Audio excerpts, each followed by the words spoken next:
Domingo do Sagrado Pentecostes. É o último dia do tempo da Páscoa. É o 50º dia. Depois de termos celebrado uma semana de semanas, ou seja, 7 semanas. 7 vezes 7, 49. No 50º dia, Fílon de Alexandria, um judeu da época de Cristo, dizia: o número 50 é um número sagrado, é um número perfeito. Pois bem, no 50º dia, nós celebramos, de modo cristão, a antiga festa dos judeus, a festa de Pentecostes. Para os judeus, a festa de Pentecostes era primeiramente a celebração do dom da lei. Deus tinha dado a Torá, a lei, aos judeus no Monte Sinai. A nova lei agora é o Espírito Santo. A lei profetizada no Antigo Testamento. Em Ezequiel, em Jeremias, Deus prometeu: eu colocarei em vós o meu Espírito. Eu farei convosco uma nova aliança, não em tábuas de pedra, mas no vosso próprio coração. Hoje o Senhor nos dá a nova lei.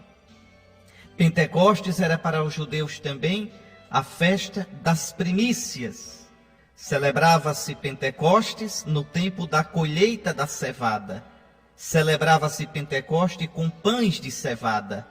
Pois bem, hoje, para nós cristãos, dando-nos o Espírito, Jesus nos dá a primícia da sua ressurreição, o fruto da sua ressurreição.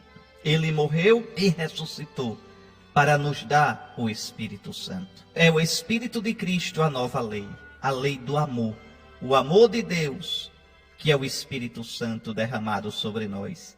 Como diz São Paulo na carta aos Romanos, capítulo 5, versículo 5. Então, meus irmãos, a sagrada festa de Pentecostes. Hoje toda a nossa atenção se volta para o Espírito Santo. Mas cuidado, esse Espírito Santo é o Espírito de Cristo. É o Espírito daquele que foi imolado e ressuscitado. E é dado à igreja em cada sacramento. É nos sacramentos que o Pentecostes acontece para nós hoje. Em cada sacramento. Deixe-me colocar um pouco para vocês o sentido dessa festa antes de entrar nas leituras propriamente da missa de hoje. Como eu dizia nesse instante, veja, o tempo pascal conclui-se com a solenidade de Pentecostes. Antigamente havia uma oitava de Pentecostes. Depois de Pentecostes, a gente passava 8 dias comemorando, como se faz para o Natal e como se faz para a Páscoa. Depois, essa oitava acabou-se, porque na igreja primitiva não havia essa oitava, na igreja antiga. E realmente, não precisa. Por quê? Porque todo o tempo da Páscoa é tempo de celebrar o dom do Espírito Santo. Durante toda a Páscoa nós já vimos celebrando este dom. E na semana entre a ascensão do Senhor e hoje, essa semana passada todinha, a oração inicial da missa, cada dia, pedia o dom do Espírito Santo. Então, realmente, com a festa de hoje, termina totalmente o tempo da Páscoa. Após a oração da tarde, às vésperas, o círio pascal é retirado da igreja, do presbitério, do santuário, retirado e colocado, de preferência, junto à pia batismal. Fica lá no batistério, lembrando o Cristo ressuscitado.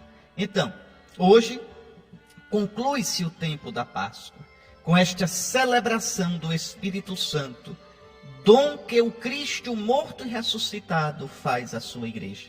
É importante entender, é o dom do Cristo imolado e ressuscitado. Talvez você, meu querido ouvinte, às vezes diga: mas por que Dom Henrique sempre fala no Cristo morto e ressuscitado? Afinal, Cristo está morto ou está ressuscitado? Como é que ele está? Ele está vivo, imolado já não morre, morto vive para sempre. Mas ele está imolado, não morto, mas num estado de imolação. Muitas vezes, eu já disse isso aqui a vocês. Como é que eu posso mostrar isso na Sagrada Escritura? Eu mostro sempre com 3 imagens essa ideia. Veja Jesus como ele aparece nos evangelhos depois de ressuscitado. Vivo, glorioso. Os evangelhos nem descrevem o seu aspecto, mas ele conserva as marcas da paixão, da sua imolação. O que é que os evangelistas querem dizer com isso? Que Jesus diante do Pai estará para sempre num estado de oferta, de entrega, de imolação. Não é mais a imolação de tipo doloroso como na cruz. Essa imolação dolorosa de Cristo foi totalmente espirituada, pneumatificada, banhada e transfigurada pelo Espírito na ressurreição. Então, o Espírito glorificou a imolação de Jesus. É uma imolação, é uma entrega gloriosa. Jesus está assim diante do Pai. Por isso a carta aos Hebreus, e aqui a segunda imagem, a carta aos Hebreus vai dizer, a gente escutou isso na Sexta-feira Santa, na segunda leitura da solene celebração da Sexta-feira Santa. A carta aos Hebreus diz que Jesus entrou no santuário do céu com o seu próprio sangue, para interceder por nós. Então a imagem é bonita. Quando a Escritura fala de sangue, quer dizer vida, vida dada, vida derramada, vida entregue. Então, vida sacrificada. Jesus, é muito bonito, Jesus eternamente no céu, apresenta ao Pai o seu próprio sangue por nós. Você pode ver isso na carta aos Hebreus, no capítulo 9. Diz claramente, por exemplo, no versículo 11, todo sacerdote se apresenta diariamente para realizar o culto, oferecendo muitas vezes os mesmos sacrifícios. Cristo, ao contrário, depois de ter oferecido um sacrifício único pelos pecados, sentou-se para sempre à direita de Deus. E aí diz, então, o autor da carta aos Hebreus, que ele entrou lá com o seu próprio sangue para se oferecer por nós. Vocês podem ver ainda no capítulo 10, versículo 19 em diante. Então, vejam, meus irmãos, é a segunda imagem que mostra, primeiro os evangelhos sinóticos, mostra Cristo glorioso com as suas marcas da paixão. A segunda imagem é essa, Jesus no céu, que coisa linda, oferecendo o seu sangue, sua vida por nós. E a terceira imagem, que para mim é encantadora, é a de Apocalipse, capítulo 5, versículo 6. Eu vi um cordeiro de pé, como que imolado, ou como que degolado. Que coisa impressionante. Está de pé, glorioso, vitorioso, mas ao mesmo tempo imolado. Estará imolado para sempre. Por que eu estou dizendo isso? Porque é esse Cristo que está cheio do Espírito Santo. É este Cristo imolado e ressuscitado que nos dá o seu Espírito. Para quê? Para que o Espírito vá transformando a minha vida numa vida imolada e ressuscitada. Para que as dores dessa vida eu vá imolando com Cristo e glorificando com Cristo, sendo ressuscitado com Cristo. A igreja, enquanto está no mundo, é uma igreja imolada e ressuscitada. O cristão, enquanto está no mundo, é alguém imolado e ressuscitado. E por quê? Porque vive no Espírito Santo do imolado e ressuscitado Jesus. Isso é muito importante. Então, hoje, celebramos o dom que este Cristo morto e ressuscitado faz à sua igreja. E eu queria colocar aqui para vocês, que eu escrevi um artigo um tempo desse, colocando 6 pontos dessa ação do Espírito na nossa vida. E gostaria de recordar hoje, antes mesmo de entrar nas leituras, porque as leituras vão chamar atenção para um outro aspecto da festa de hoje, do dom do Espírito. Eu queria chamar a atenção um pouco assim, mais abrangente, da ação do Espírito, porque em geral o Espírito Santo é tão desconhecido de nós, tão desconhecido. A gente não entende bem qual é a função do Espírito, e eu lhes digo, meus irmãos, sem o Espírito Santo não há salvação para nós. Não há de jeito nenhum. Sem o Espírito Santo não há perdão dos pecados. Vamos lá, vamos entender. Veja, primeiro, o dom do Espírito Santo é fruto da Páscoa de Cristo. Sem a morte de Cristo, não teria Espírito Santo para nós. No Antigo Testamento todinho, Deus anuncia que um dia a humanidade teria a vida divina, a bênção divina em plenitude, que o mal seria superado, vencido, que o leão iria comer palha como boi, que a criança de peito poderia colocar a mão na toca da víbora, e nenhum mal, nenhum dano seria mais feito na terra, porque a terra estaria cheia da ciência do Senhor, como as águas enchem o mar. Está lá no capítulo 11 de Isaías. Quando seria esse tempo? Quando o Messias viesse. E por que o Messias faria essa mudança todinha no mundo? Porque o Messias, o ungido, com o Espírito de Deus, derramaria o seu Espírito sobre toda a carne, sobre toda a criação. O profeta Joel tinha dito, em nome de Deus, naquele tempo, derramarei o meu Espírito sobre toda a carne. Vossos velhos terão sonhos, vossos jovens profetizarão, terão visões. Então, é uma promessa do Antigo Testamento. Uma promessa de que nos tempos do Messias seria derramado em abundância o Espírito de Deus, que transformaria a terra. Por quê? Porque o Espírito de Deus entra, impregna, como uma esponja, fica impregnada. Imagine uma esponja branca, impregnada de vinho, fica toda vermelha. Assim é o homem impregnado pelo Espírito. Ele fica todo espirituado. Ele fica uma criatura nova. Então isso Deus prometia no Antigo Testamento. E isso iria acontecer quando o Messias viesse. Então aqui uma coisa importante. A gente sempre se lembra que o Antigo Testamento anunciava o Messias. Mas esquece que esse Messias é o cheio do Espírito Santo, o ungido que vem dar o Espírito. Então o Antigo Testamento promete o Messias e o Espírito. E diz que o Messias é importante porque dará o Espírito. Tudo que Jesus fez por nós só entra em nós no Espírito. É o Espírito de Jesus que entrando em nós, e como é que entra? Nos sacramentos, entrando em nós, nos cristifica. Nos dá a morte de Jesus como perdão e a ressurreição de Jesus como vitória. Sem o Espírito, tudo que Jesus fez ficaria fora de nós, não teria serventia para a gente. Então repare como é importante. Essa é a função do Espírito. Por isso Jesus diz, ele dará do que é meu. Ele dará testemunho de mim. É importante para vós que eu parta. Se eu não partir, ele não vem. Então, o dom do Espírito é fruto da Páscoa de Cristo. Cristo, veja, morto como homem, foi ressuscitado pelo Pai na força do Espírito. E esse Espírito, o Pai derramou sobre o corpo humano de Jesus, sobre a alma humana de Jesus. Pegue uma caneta aí, eu vou dar algumas citações para você ver isso. Então você pode colocar, Jesus foi ressuscitado pelo Pai no Espírito. Pronto, está em 1 Timóteo 3,16 e está também em Romanos 1,4. 1 Timóteo 3,16 e a carta aos Romanos 1,4. Morto na carne, foi ressuscitado no Espírito de santidade. Morto como homem, foi ressuscitado. Então, o Espírito torna-se a própria energia divina que sustenta e vivifica a natureza humana de Jesus. Então, hoje Jesus não vive mais de carne, feijão, arroz. Ele não precisa mais desse tipo de energia para viver.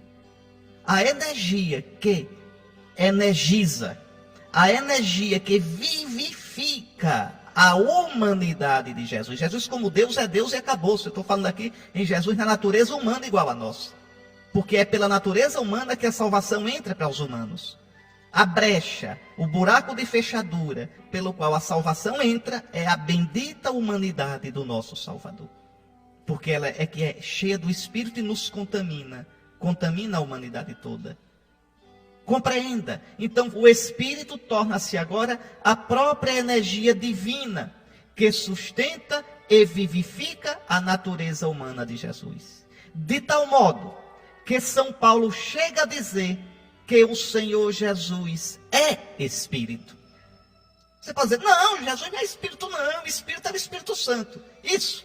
Mas o que São Paulo quer dizer, lá na 2 aos Coríntios 3,18, é que Jesus agora é tão cheio do Espírito, é tão espirituado, que ele se torna a fonte do Espírito. Eu expliquei isso para vocês semana passada, que o Pai derramou sobre Jesus todo o Espírito Santo. que não tem mais Espírito Santo para dar para ninguém, porque Espírito Santo vai atrás de Jesus. O Pai diz, porque todo Espírito Santo que eu tenho, e é infinito, eu derramei sobre o meu Filho. E eu citei para vocês a carta aos Colossenses 2,16. Nele, quer dizer, em Jesus ressuscitado, habita corporalmente a plenitude da divindade. Então, no corpo de Cristo, habita a plenitude da divindade. Eu expliquei isso para vocês a semana passada. Hoje a humanidade de Cristo é cheia. A humanidade de Cristo hoje é maior do que o universo. O corpo de Cristo, o universo, olha que doidice que eu vou dizer agora, mas é verdade. O universo está dentro do corpo de Cristo. Cristo ressuscitado hoje é a habitação da plenitude do Espírito. Então todo o Espírito de Deus hoje, desde a ressurreição, é Espírito de Cristo. Então, o Pai ressuscitou o Filho na força do Espírito, de tal modo que o Senhor Jesus é Espírito. É assim que o Senhor Jesus se torna doador do Espírito. O Espírito de Deus nos vem agora por Jesus. Os Atos dos Apóstolos dizem assim: exaltado pela direita de Deus, a direita de Deus é o Espírito também. Ele, Jesus, recebeu do Pai o Espírito Santo prometido e o derramou. Atos 2:33. Está aí, é a festa de hoje. Esse derramamento do Espírito, esse esparramamento do Espírito que o Pai nos deu no seu Filho Jesus. Jesus que se esvaziou totalmente de si na cruz. Agora o Pai o enche com o dom do Espírito. E assim se cumpre a profecia, se cumprem as promessas de Deus, de que quando o Messias viesse, tudo seria renovado. Tudo, o íntimo das coisas, porque o Espírito penetra no íntimo de cada coisa. Está aqui, meus irmãos, essa promessa tão bonita é o primeiro aspecto da festa de Pentecostes. Bom, um segundo aspecto, este derramamento do Espírito deu-se no próprio dia da ressurreição. Começou ali. Eu já expliquei também isso para vocês. Não foi só no dia de Pentecostes. Por isso que o tempo da Páscoa todinha é tempo do dom do Espírito. Vamos recordar. O que é que São João diz? João 20:19. Na tarde daquele mesmo dia, o primeiro depois do sábado, o que aconteceu? Jesus entrou no cenáculo, estando fechadas as portas. Ele estava cheio do Espírito. O seu corpo, a sua alma não obedecem mais às leis desse mundo. As portas estão fechadas, ele entra. É um corpo humano, é o corpo dele, tem as chagas dele, mas é um corpo espirituado. Eu não vou dizer corpo espiritual não, senão você vai pensar que é um fantasma. E o corpo de Jesus é material. Tomé pôde tocar nas chagas. Jesus comeu com os apóstolos. Mas é um corpo impregnado de Espírito Santo. Jesus entra, soprou sobre os 11. Soprou o quê? O Espírito que ele agora tem. Veja, está cheio do Espírito. E antes da ressurreição ele não tinha? Eu já expliquei isso. Ele tinha recebido o Espírito, mas não como vida nova dele. Jesus comia, se não comesse morreria. Ele antes tinha o Espírito como aquele que o impulsionava, que repousava nele. Na potência do Espírito ele curava. O Evangelho diz, saía dele uma força que a todos curava, era o Espírito. Mas agora entenda, agora ele vive no Espírito. Agora o Espírito é a energia dele. Agora o Espírito transfigurou a humanidade dele. Então, Jesus, veja, sopra sobre os apóstolos e diz, recebei o Espírito Santo. Está lá, João 20:22. É aqui que nasce a igreja. Aqui os apóstolos são batizados no Espírito Santo, tornando-se cristãos. O mesmo batismo seu com água, aquela água, eu já expliquei, é símbolo do Espírito. Jesus não precisou usar água no dia da ressurreição, bastou soprar. E batizou, quer dizer, mergulhou os discípulos no Espírito Santo. Soprou sobre os 11 e disse, recebei o Espírito Santo. Então aqui nasce a igreja. Aqui os apóstolos são batizados no Espírito Santo, tornando-se cristãos. pois aqui eles receberam a vida nova do Cristo morto e ressuscitado. A partir daqui, os sofrimentos dos apóstolos serão o sofrimento de Cristo. As alegrias dos apóstolos serão a alegria do Cristo. A morte dos apóstolos será morte em Cristo e ressurreição em Cristo. Por quê? Porque eles agora têm o Espírito Santo. Eles são enxertados em Cristo, como o ramo na videira. São incorporados em Cristo, como o membro no corpo. E antes não eram? Não. É só no Espírito Santo que isso acontece. E o Espírito Santo é dado no sacramento. Sem o batismo, você não é membro do corpo de Cristo. Não tem jeito. Ah, mas é tão bom. Aqui não é negócio de bom ruim. Não é membro do corpo de Cristo. Não é membro da igreja, só pelo batismo. Sem o batismo, você não tem a vida de Cristo. Sem a crisma, você não recebe a plenitude da força de Cristo. Sem a Eucaristia, você não comunga com o Espírito do Cristo imolado e ressuscitado. Não tem jeito. Não tem jeito. Se você está com febre, se acabando de virose, está ali o remédio você não toma, não faz efeito nenhum, não adianta, tem que tomar. E esse remédio é o sacramento, porque o sacramento dá o Espírito de Cristo. Vamos lá, depois a gente vai ver as leituras, mas as leituras hoje eu vou ver mais breve. Eu quero dar primeiro essa visão bem geral aqui de Pentecostes, tá certo? Eu vou dizer mais uma coisinha, a gente faz uma pausa, depois eu volto ainda explicando isso. E no fim a gente vê as leituras. Um terceiro ponto, para vocês entenderem. Pense um pouquinho, se o Espírito Santo foi dado no dia da ressurreição aos apóstolos, e os apóstolos simbolizam aqui a igreja toda, então para quê? Qual o sentido da festa de Pentecostes? Por que 50 dias depois foi dado de modo vistoso, escandaloso, chamativo, barulhento o Espírito Santo? Vamos lá. Eu já expliquei que os judeus celebravam 50 dias após a Páscoa a festa de Pentecostes. Comecei explicando isso. E essa festa comemorava o dom da lei que Deus fizera a Israel. Os israelitas saíram do Egito, é a Páscoa, atravessaram o mar, e 50 dias depois chegaram ao pé do Monte Sinai, onde Deus lhes dera a lei. Como o Pentecostes, na Terra Santa, sempre coincidia com o início da colheita da cevada, Pentecostes também era chamada a festa das primícias. Então, 50 dias após a Páscoa de Jesus, os apóstolos reunidos em Jerusalém estava cheia no dia de Pentecostes, porque vinham judeus de todo canto, judeus que não falavam mais aramaico, não sabiam mais falar aramaico, judeus que falavam grego, judeus do Ponto, da Ásia, da Capadócia, da Panfília, da Cilícia. Então vinham porque eram judeus piedosos, mas não sabiam mais aramaico. Falavam grego. E falavam os dialetos, as línguas locais deles. Então estavam em Jerusalém. É interessante, então, 50 dias após a Páscoa de Jesus, os apóstolos reunidos em Jerusalém receberam o Espírito.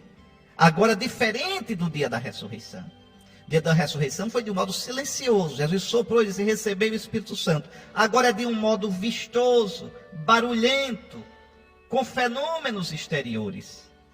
A ideia aqui é muito clara. Para o novo povo de Deus, que é a igreja, a lei não é mais a lei dos judeus.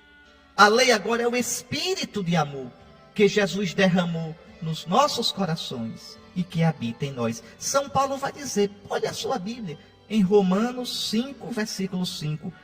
O amor de Deus foi derramado nos vossos corações, pelo Espírito que vos foi dado.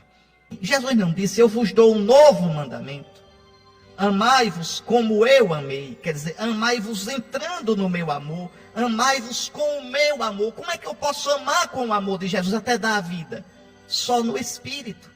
É o Espírito de amor.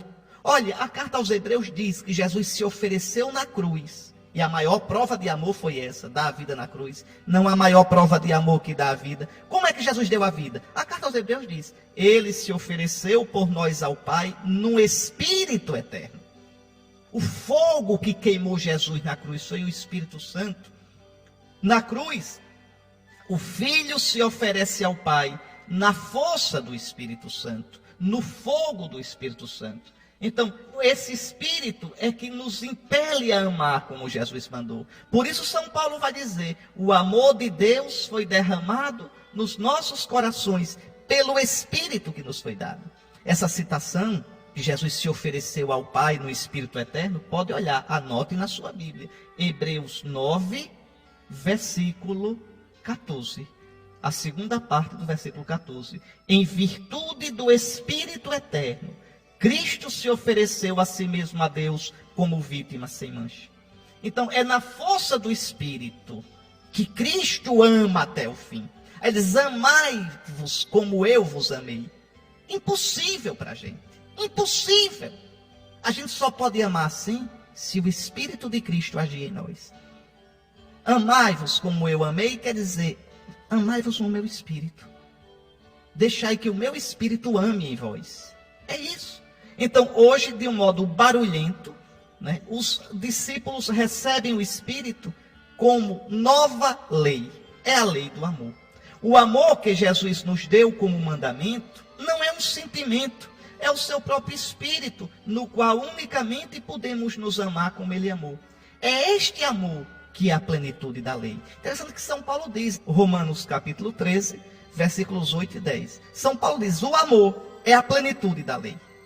Pronto. Toda a lei dos judeus, todo o Antigo Testamento, se cumpre no amor. Mas o amor não é um sentimento. Para o cristão, não. O amor é o Espírito Santo. Então, quem ama, ou seja, quem se deixa guiar pelo Espírito de Jesus, tem os sentimentos de Jesus, quem ama, cumpriu a lei.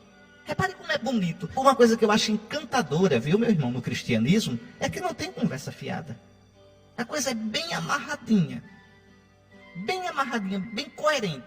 Então, se olharmos com atenção o texto dos Atos dos Apóstolos, que narra a vinda do Espírito, é a primeira leitura de hoje, veremos as mesmas características do Monte Sinai. A mesma coisa, no deserto, quando Deus deu a lei no Monte Sinai, o que houve? Houve relâmpagos, trovões, Êxodo 19, 16. Relâmpagos e trovões, uma tempestade. Uma erupção vulcânica, uma espessa nuvem sobre a montanha e um clamor muito forte de trombeta.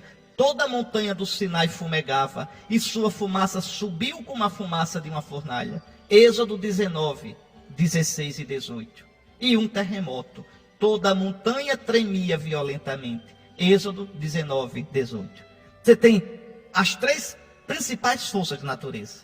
Uma tempestade, uma erupção vulcânica, um terremoto. Deus se manifesta com toda a sua força. Por isso, no cenáculo, aparecem os mesmos sinais. Ruído, vendaval impetuoso, línguas como de fogo. Atos 2, 2 e seguinte. E um pouquinho depois da prisão de Pedro e João, quando Pedro e João voltam, eles estão rezando, tremeu o lugar onde eles estavam, o tremor de terra. O que é que o Novo Testamento quer dizer com isso?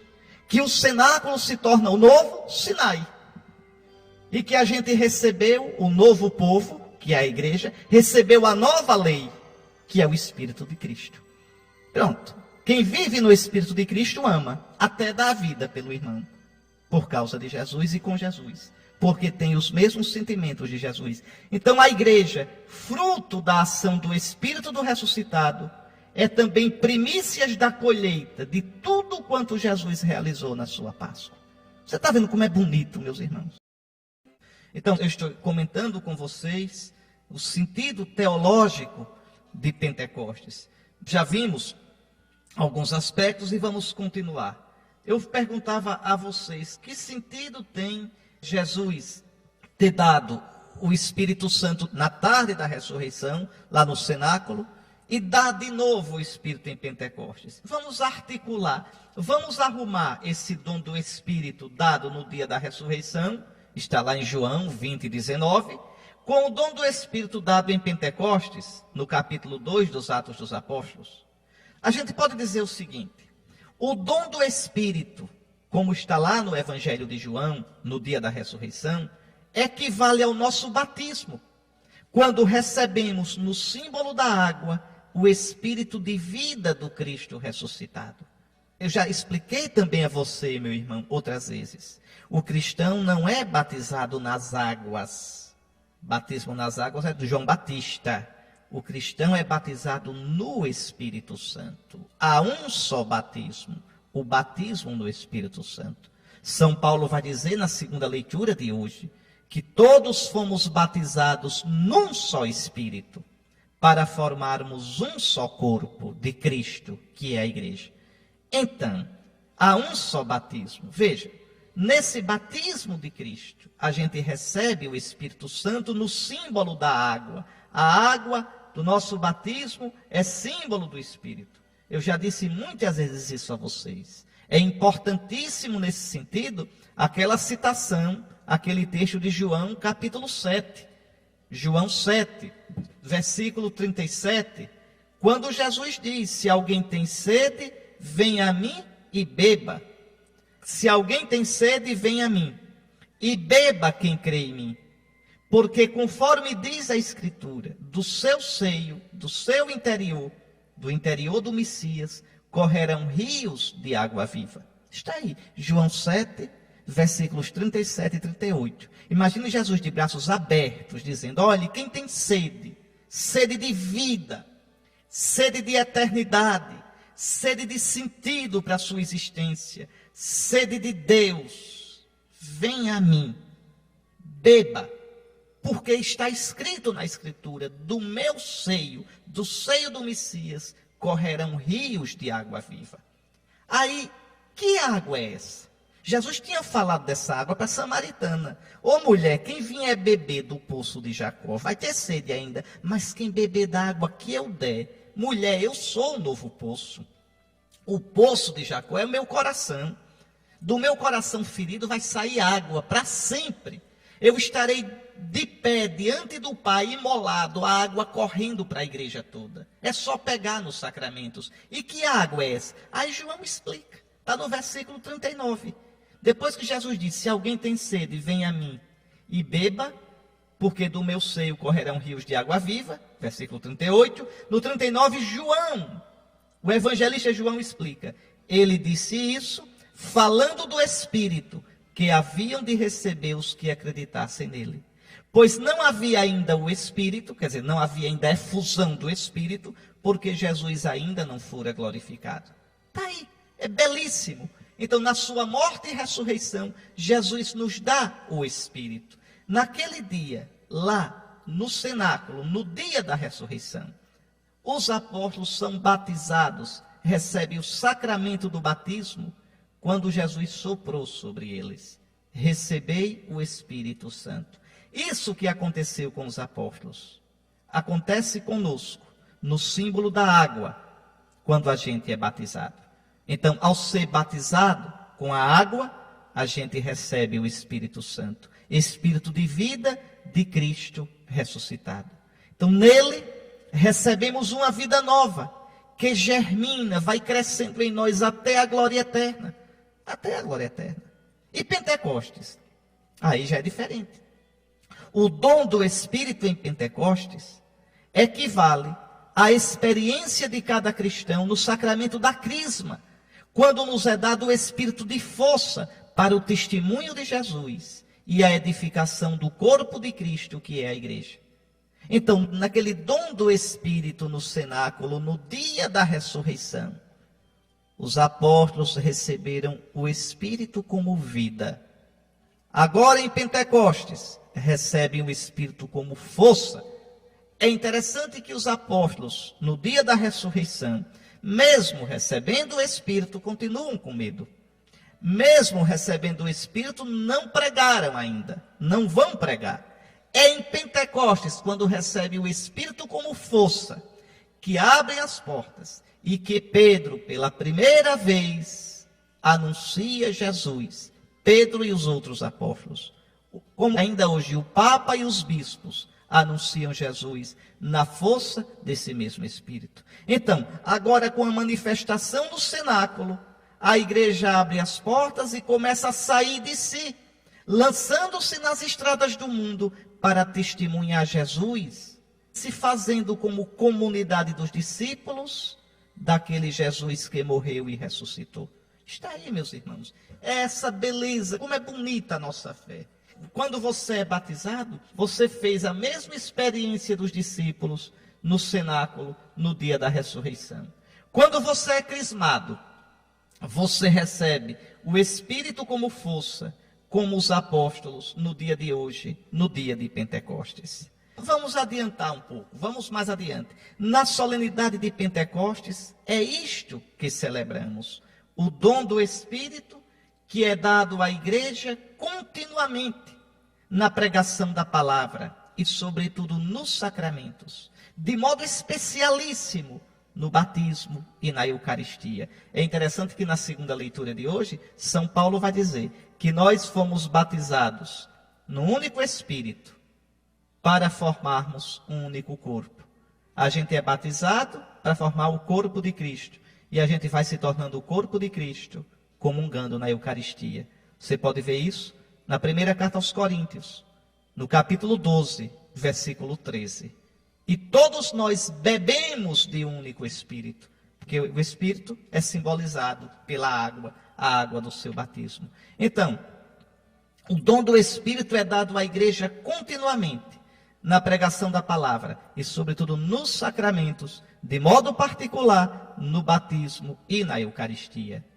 A gente é batizado para a Eucaristia. A gente é batizado porque se torna corpo de Cristo e vai se tornando cada vez mais participando da Santa Eucaristia. Bom, em cada sacramento, meus irmãos, não é só no batismo, não é só na crisma que a gente recebe o Espírito Santo. Em cada sacramento, a igreja suplica ao Pai o dom do Espírito do Filho. E o Filho manda esse Espírito de junto do Pai, para que esse Espírito una sempre mais a igreja toda e cada membro, cada cristão, ao Cristo ressuscitado. Em cada sacramento, quando você recebe um sacramento, é a igreja toda que se une a Jesus no Espírito Santo, porque você recebe o sacramento como membro da igreja. Você nunca está sozinho, você é membro da igreja que é corpo de Cristo. Você não é o corpo de Cristo, você é membro do corpo de Cristo. Por isso não pode existir cristão sem igreja. Não pode de jeito nenhum. Cristo fez aliança, não foi com o cristão, fez com a igreja, quer dizer, com o seu corpo, com o seu povo. E entra-se nesse povo, é-se enxertado nesse corpo pelo batismo. E se cresce na comunhão desse corpo pela Eucaristia. Porque esses sacramentos dão o Espírito Santo. Então, em cada sacramento, no 7, a igreja suplica ao Pai o dom do Espírito do Filho, para que o Pai, no Espírito, una sempre mais a igreja ao Cristo ressuscitado, validando a vida nova que Ele, Jesus, Senhor e Esposo da igreja, Ele agora tem à direita do Pai, e assim vai conduzindo sua igreja sempre mais a se parecer com Ele, até a vida dele, até a vida eterna. Então, meus irmãos, é muito bonito isso. Veja, nesse sentido, Cristo não fundou a igreja. Cristo funda a igreja o tempo todo. O tempo todo, da cabeça que está no céu, que é Cristo, para o corpo que está na terra, jorra a seiva da vida, a energia da vida, que é o Espírito Santo. Por isso, na semana passada, na segunda leitura, na carta aos Efésios, São Paulo dizia que a igreja é a plenitude de Cristo. E eu explicava para você. Cristo em si mesmo está pleno, mas Cristo como cabeça da igreja só estará pleno quando todo o seu corpo, que é a igreja, estiver pleno. Então a igreja é a plenitude daquele Cristo que planifica todas as coisas com o Espírito Santo. Bom, meus irmãos, para terminar essa explicação, nunca esqueçamos que sem o Espírito não há nem pode haver igreja. Sem o Espírito Santo, a igreja seria uma instituição sem alma. Seria nossa, não seria de Cristo. A igreja seria como a Fundação Asa Branca, que guarda a memória do Luiz Gonzaga, como a Fundação Ayrton Senna, que guarda a memória do Lucena, como a Fundação Teotônio Vilela, em Alagoas, que guarda a memória do senador Teotônio. Mas a igreja não é isso. A igreja não é a fundação Jesus de Nazaré. A igreja não é nem nossa, não é. A gente não pode dizer a nossa igreja. Nunca digam isso. A nossa igreja, não, a igreja não é nossa. A igreja é nossa mãe, a igreja é de Cristo. A igreja tem um Senhor, é Cristo. Tem um esposo, é Cristo. Tem uma cabeça, é Cristo. Tem um vivificador, é Cristo na força do seu Espírito. Então, sem essa energia, sem essa seiva, sem essa vida que é o Espírito Santo, não há nem pode haver igreja. Por isso que a igreja não pode ser destruída. Por isso que a igreja se renova sempre. Quantos jovens na igreja? Quantos que querem ser padres? Quantos que deixam tudo, jovens, rapazes e moças, para se consagrarem na vida religiosa? Quantos leigos dedicados? Quantos jovens que no seu casamento, no seu namoro, na sua vida, procura ter uma vida cristã? Quantas crianças na igreja? E o mundo não entende isso. Os pagãos ficam danados, os inimigos da igreja ficam indignados. Como é que essa igreja continua enganando? Como é que essa bruxa velha continua atraindo gente? É porque essa bruxa velha não é bruxa. É uma princesa linda, virgem e mãe, é a esposa de Cristo. Quando a gente a torna morena pelos nossos pecados, Cristo a torna límpida pelo seu sangue e a força do seu Espírito. Não olheis eu ser morena, foi o sol que me queimou, diz o Cântico dos Cânticos. É verdade. Cristo amou a igreja e se entregou por ela. E a lavou com a água do batismo cheia do Espírito Santo, para purificá-la. Então a igreja vive, a igreja é viva. Você pode dizer, mas tem menos católicos no mundo. Bom, não, tem mais, tem aumentado, tá certo? Na África, na Ásia, tem aumentado demais. Mas isso não é importante. Por favor, não é importante. A vida da igreja não se mede pelo número de membros. A vida da igreja se mede pela intensidade da ação do Espírito. E essa nunca vai faltar. Mesmo porque número de católicos não quer dizer muita coisa, não quer dizer nada. Por quê? Porque não adianta dizer eu sou católico. Não adianta, você pode ser católico só de nome, da boca para fora. Só o Senhor conhece os dele. É católico de verdade o que vive na graça de Deus, o que procura viver na graça.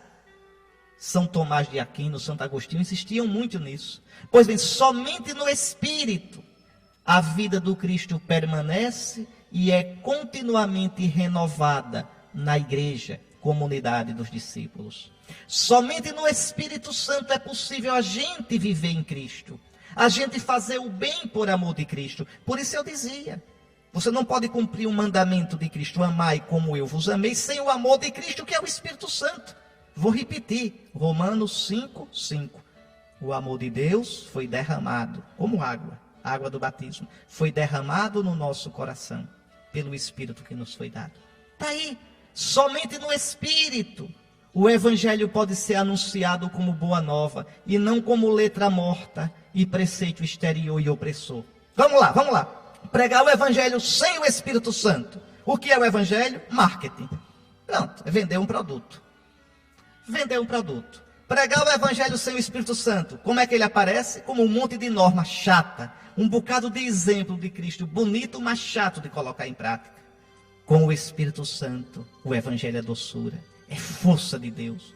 Com o Espírito Santo, o seu coração palpita quando escuta o Evangelho. O Espírito convence a você que ali está a verdade. O Espírito enche você de consolo e de vontade de dar a vida por aquilo ali. Compreende?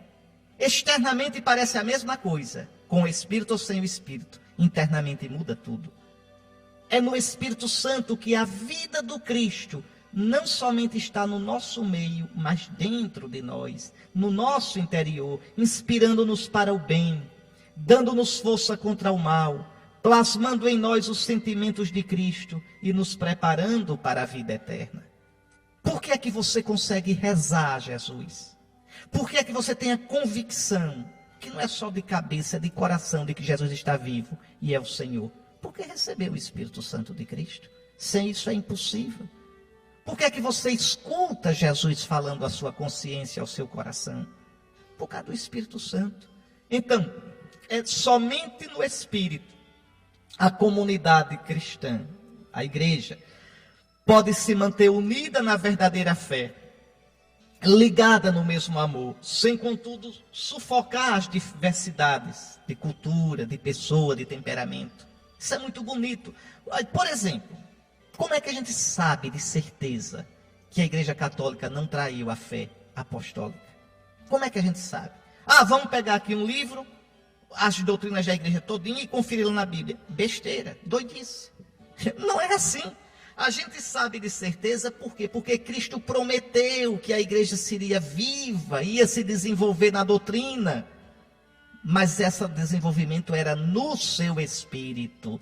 Tenho muita coisa a vos dizer que não podeis suportar agora.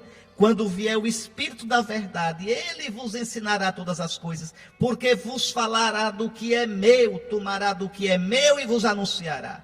Onde é que está isso, senhor bispo? Em João 16, é só olhar.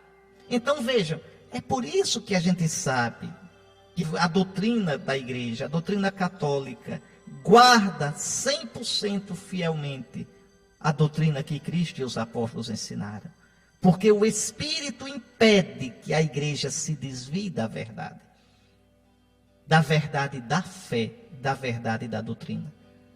Apesar das fraquezas dos cristãos, dos pecados dos cristãos, e você pode ver esses pecados já nos Atos dos Apóstolos. Você pode ver esses pecados na primeira carta aos Coríntios, o pau comendo na casa de Sinhá, como diz o povo. Você pode ver esse pecado na carta aos Gálatas. Você pode ver esse pecado nas epístolas de João, no Apocalipse. Então, o pecado entre os filhos da igreja sempre vai haver. Mas a igreja em si é santa. A igreja em si é indefectível, não pode errar na sua fé. Por causa do Espírito de Cristo. Duvidar disso é duvidar do Espírito, é pecar contra o Espírito. É pecar contra o Espírito, é negar o senhorio de Cristo ressuscitado sobre o pecado e a morte. Então isso é muito sério. Quando alguém diz, a igreja católica no século IV perverteu-se, bababá, conversa fiada. No século IV o Espírito não se aposentou, não. O Espírito continua vivo na igreja, dinâmico na igreja. O negócio é que é difícil crer na ação de Deus. O negócio é que a gente quer ser melhor do que o Espírito de Deus. O negócio é que a gente quer uma igreja do nosso jeito e não do jeito que nosso Senhor permitiu que a igreja seja. É pecado, sim, contra o Espírito Santo. É soberba humana, sim. Aí a gente divide a igreja. A gente acha que fundou agora a igreja maravilhosa. É linda, só que é sua, não é a de Cristo. A de Cristo é esse carvalho antigo e sempre novo. A igreja católica. Então, veja, o Espírito faz a igreja viver. Somente no Espírito a igreja pode manter-se unida a Cristo. Só no Espírito a igreja pode se lançar para o futuro, sem ter medo das novidades e ao mesmo tempo manter-se fiel ao passado da sua origem, sem tornar-se um museu, anacrônica, ultrapassada. Pode olhar, do ponto de vista mesmo histórico, do ponto de vista sociológico, não existe instituição mais capaz de se modificar e permanecer fiel a si do que a igreja. Veja, a igreja tem 2000 anos, mesmo. A igreja é a instituição mais antiga do Ocidente. E vai muito bem, obrigada. Não está pedindo para fechar o caixa, não. Não está pedindo falência, não. Está muito bem, obrigado. Devo dizer a vocês que no Brasil nunca tivemos tantas vocações como agora. Tem diocese que não recebe mais seminaristas porque os seminários estão cheios. Vai muito bem, obrigado. Nem pense que a igreja está fechando para balanço. Porque não vai fechar. E por quê? Porque aquele bispo é sabido, aquele bispo fez uma pastoral. Não, porque o Espírito de Cristo não permite. Porque Cristo é fiel.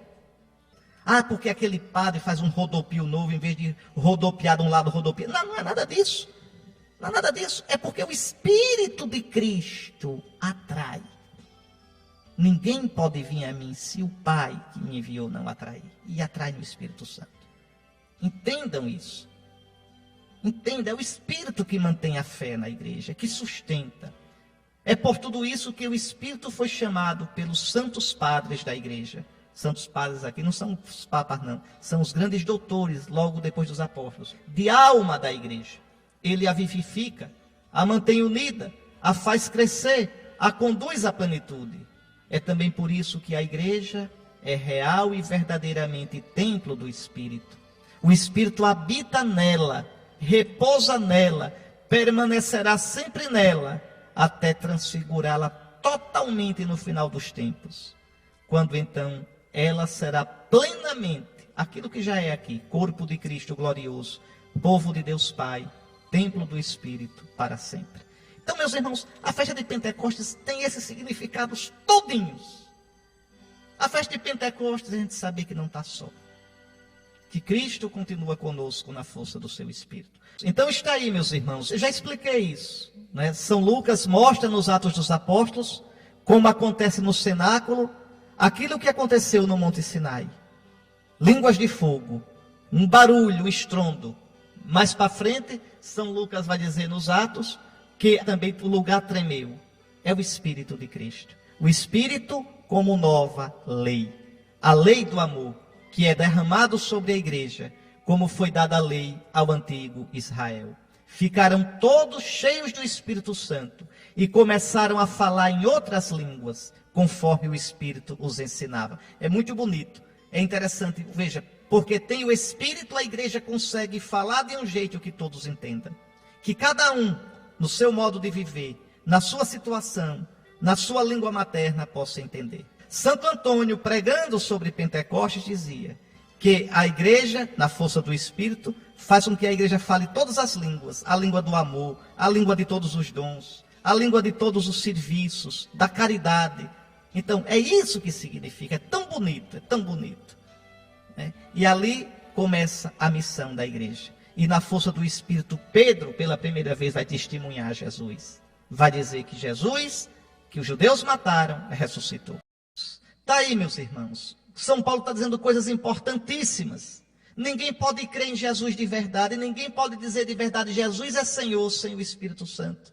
Então é o Espírito que nos convence, não convence a cabeça só não, convence o coração, nos dá o instinto da fé. É o Espírito que nos convence que Jesus é Senhor, que Jesus está vivo.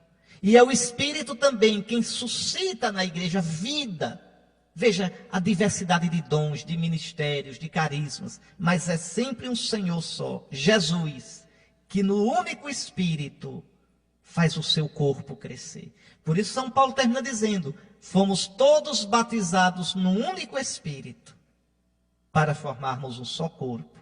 E todos nós bebemos de um único Espírito. O Espírito é a água é símbolo do Espírito. Batizados no Espírito, na água do seu batismo. Veja, para formar um só corpo, que é o corpo de Cristo, que é a igreja, que cresce em cada Eucaristia. Está aqui.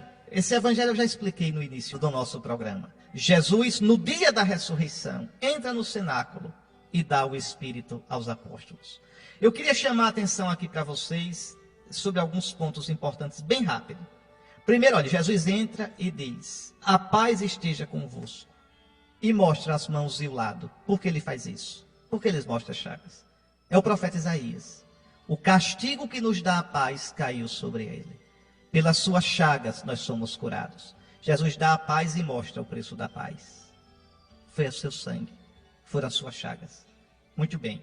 Depois sopra sobre eles e diz, recebei o Espírito Santo. Jesus agora cheio do Espírito, pela sua cruz e ressurreição, ele dá o Espírito aos apóstolos, dá o Espírito à igreja, o Espírito que dá o perdão dos pecados, o Espírito que nos renova. Por isso ele diz, como o Pai me enviou, eu também vos envio. Como é que o Pai enviou Jesus? Na força do Espírito. Como é que Jesus envia a igreja? Na força do Espírito. Para quê? Para anunciar a paz de Cristo, quer dizer, a reconciliação, o shalom da humanidade com Deus. A guerra que começou com o pecado original acabou-se. Jesus vem trazer a paz. Jesus vem nos reconciliar com Deus. Então, recebei o Espírito. A quem perdoardes os pecados, serão perdoados. A quem não os perdoardes, serão retidos. Jesus dá à igreja o poder de perdoar os pecados. Dá o poder à igreja de, no sacramento da confissão, perdoar os pecados. E tem gente que nega isso. Pelo amor de Deus. Não quer ouvir a palavra de Deus. Então a igreja tem sim o poder, a autoridade de perdoar os pecados. Não porque ela seja boa, maravilhosa, mas porque Cristo, que é bom e maravilhoso, deu esse poder no Espírito Santo. O Espírito é dado in remissione peccatorum, para o perdão dos pecados. Meus queridos irmãos, uma boa festa de Pentecostes, viu? Nosso Senhor abençoe você. Deixe-se guiar pelo Espírito e viva uma vida nova em Cristo Jesus. Todo aquele que se deixa guiar pelo Espírito é criatura nova. Hoje, como sucessor dos apóstolos, como sucessor daqueles 12 primeiros, como alguém que sem merecimento nenhum, mas por graça de Cristo recebeu a efusão do Espírito no sacramento do episcopado, para testemunhar no Espírito Cristo ressuscitado e para abençoar a igreja no Cristo ressuscitado, no Espírito de Cristo, eu lhe dou essa bênção. Que essa bênção encha você, encha a sua vida, meu irmão, da graça, do dom, do prêmio, da ação do Espírito Santo. É isso que eu peço hoje. Então o Senhor esteja convosco.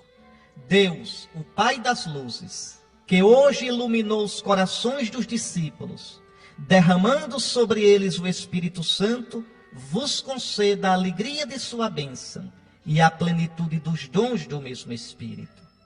Aquele fogo descido de modo admirável sobre os discípulos, purifique os vossos corações de todo mal e vos transfigure em sua luz. Aquele que na proclamação de uma só fé reuniu todas as línguas, vos faça perseverar na mesma fé, passando da esperança desta vida à realidade da glória eterna. Na potência do Espírito Santo, abençoe-vos o Deus Todo-Poderoso, Trindade Santa, indivisível e consubstancial, Pai, Filho e Espírito Santo. Fique em paz, amanhã começa o tempo comum, cor verde, de quem espera, porque sabe que a gente vive no Espírito do Cristo morto e ressuscitado. Vamos à luta, meus irmãos. Coragem, uma nova semana está começando hoje, um novo tempo, porque o Cristo está conosco. Amém.